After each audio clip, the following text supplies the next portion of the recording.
কিন্তু বিজেপি দলৰ ভিতৰত আজি যে বিধায়ক মৃণাল শইকীয়া ডাঙৰীয়া যিখিনি কথা ক'লে তাৰ ওপৰতো মই বিচাৰোঁ যে বিজেপি দল অলপ চৰ্চা কৰক, যিহেতু সেইখিনি কথা মাত্ৰ বিধায়ক মৃণাল শইকীয়া ডাঙৰীয়াৰ কথা নহয়, এইখিনি কথা আজি সমগ্ৰ অসমৰ নাগৰিক সমাজ যুৱকখিনিয়ে এইখিনিয়ে কথা কৈ আছে। আজি কলেজৰ ছাত্ৰ ছাত্ৰীৰ পৰা প্ৰফেচাৰলৈকে বুদ্ধিজীৱীসকলৰ পৰা খেতিয়কসকললৈকে আজি সকলোৱে অসমৰ ভৱিষ্যতলৈ শংকিত। থলুৱা ৰাইজখিনি যে মাত নামাতে তাৰ বাবে গাঁৱৰ ভিতৰত মদৰ দোকান খুলি দিছে, তাৰ ভিতৰত মহিলাখিনিয়ে 1000 টকা দি দিছে, তাৰ ভিতৰত বয়োজ্যেষ্ঠসকলক পুলিচৰ ভয় দেখাই দিছে, যাৰ ফলত যে ৰাইজ নিমাত হৈ থাকে। তো আমি অসমৰ পৰা কি উৎপাদন কৰিম? আমাৰ অসমৰ পৰা বাহিৰলৈ পঠোৱা আমাৰ কি এক্সপৰ্ট থাকিব? আমি অসমৰ পৰা আমাৰ মেধাৱী ছাত্ৰ ছাত্ৰীসকলক অন্য ৰাজ্যৰ ছাত্ৰ ছাত্ৰীসকলৰ লগত কেনেদৰে প্ৰতিযোগিতাৰ বাবে আমি তৈয়াৰ কৰিম? এইখিনি প্ৰশ্ন যে মানুহৰ মনত নোসোমায় তাৰ বাবে তেওঁলোকে হিমন্ত বিশ্ব শৰ্মা ডাঙৰীয়া ৰণকৌশল তৈয়াৰ কৰিছে।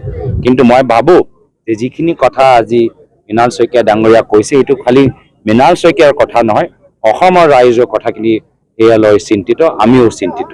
কিন্তু বিজেপি দলৰ ভিতৰত আজি যে বিধায়ক মৃণাল শইকীয়া ডাঙৰীয়া যিখিনি কথা ক'লে তাৰ ওপৰতো মই বিচাৰোঁ যে বিজেপি দল অলপ চৰ্চা কৰক, যিহেতু সেইখিনি কথা মাত্ৰ বিধায়ক মৃণাল শইকীয়া ডাঙৰীয়াৰ কথা নহয়, এইখিনি কথা আজি সমগ্ৰ অসমৰ নাগৰিক সমাজ যুৱকখিনিয়ে এইখিনিয়ে কথা কৈ আছে।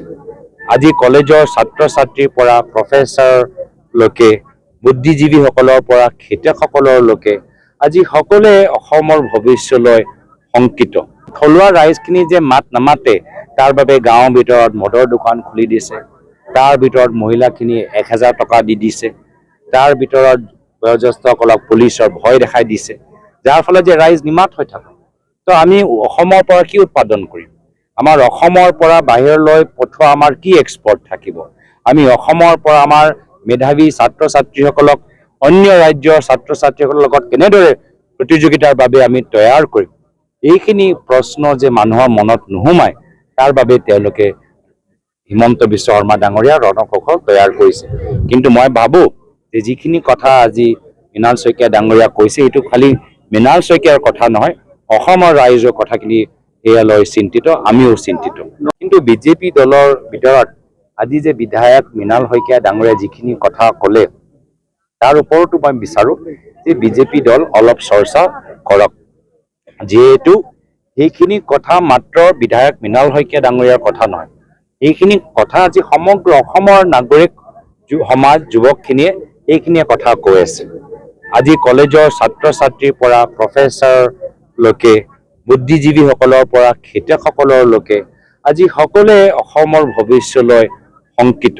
থলুৱা ৰাইজখিনি যে মাত নামাতে তাৰ বাবে গাঁৱৰ ভিতৰত মদৰ দোকান খুলি দিছে, তাৰ ভিতৰত মহিলাখিনিয়ে 1000 টকা দি দিছে, তাৰ ভিতৰত বয়োজ্যেষ্ঠসকলক পুলিচৰ ভয় দেখাই দিছে, যাৰ ফলত যে ৰাইজ নিমাত হৈ থাকে। তো আমি অসমৰ পৰা কি উৎপাদন কৰিম? আমাৰ অসমৰ পৰা বাহিৰলৈ পঠোৱা আমাৰ কি এক্সপৰ্ট থাকিব? আমি অসমৰ পৰা আমাৰ মেধাৱী ছাত্ৰ ছাত্ৰীসকলক অন্য ৰাজ্যৰ ছাত্ৰ ছাত্ৰীসকলৰ লগত কেনেদৰে প্ৰতিযোগিতাৰ বাবে আমি তৈয়াৰ কৰিম? এইখিনি প্ৰশ্ন যে মানুহৰ মনত নোসোমায় তাৰ বাবে তেওঁলোকে হিমন্ত বিশ্ব শৰ্মা ডাঙৰীয়া ৰণকৌশল তৈয়াৰ কৰিছে। কিন্তু মই ভাবোঁ যে যিখিনি কথা আজি মৃণাল শইকীয়া ডাঙৰীয়া কৈছে, এইটো খালি মৃণাল শইকীয়াৰ কথা নহয়, অসমৰ ৰাইজৰ কথাখিনি এয়ালৈ চিন্তিত, আমিও চিন্তিত।